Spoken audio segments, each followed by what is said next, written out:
All right, well, we all know the big one is coming. The question is, are we ready for a major earthquake? That was put to the test in a big way during a major exercise in Sonoma County. It's the big one. A massive quake has struck northern Sonoma County. Dozens of first responders gathered at the Citrus Fairgrounds in Cloverdale to test their skills in responding to such a disaster. Victims, we got about 50 victims in there, so you're going to be very, very busy. This is the definition of a mass casualty incident. There's a lot of prep going into this. Dozens of students go through makeup to simulate head injuries and broken bones. The fire, police, and medical responders are overwhelmed by simultaneous incidents. Buildings are down, some on fire. Two buses collide, leaving dozens of students and adults injured. Firefighters have to pry their way through the metal to get to the victims. Cell phone towers are out, and for the next hours and days, first responders won't be getting outside help because those agencies are responding to their own emergencies. That's where the CERTs come in. CERT is Community Emergency Response Team.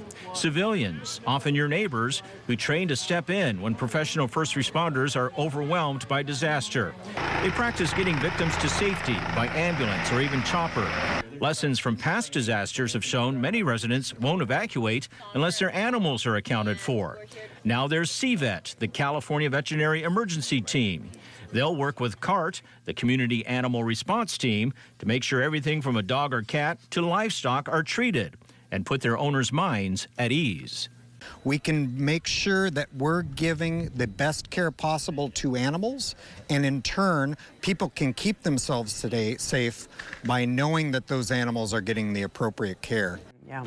So this is a new thing for CVET, which is with UC Davis, where they have these pre-positioned mobile veterinary hospitals across the state. I believe there's 3 of them. And so in the event of a major disaster, wildfires, earthquakes, that kind of thing, people won't leave their houses often without their animals. And sometimes the animals are hiding, they're scared. Or they run off by themselves. Exactly. So the idea is that there's a place for the animals as well as the people. And it's kind of a new thing because you can't help people if they're not going to leave. Sure. So you got to help their animals too. So you shot that. I'm glad you did that. That was... It's an eye-opener. It's something to think about. You know, one quick thing. I was in New Orleans for Hurricane Katrina, and a bunch of evacuees were put on the back of a National Guard truck in New Orleans. I was on the back of the truck, and this dog was chasing the truck because its owner was in the back, and they wouldn't stop and pick up the dog. That whole a lot of mistakes made there. That whole thing has changed. Because you don't want to leave your buddy behind. Of course not. Of course not. All right, coming up.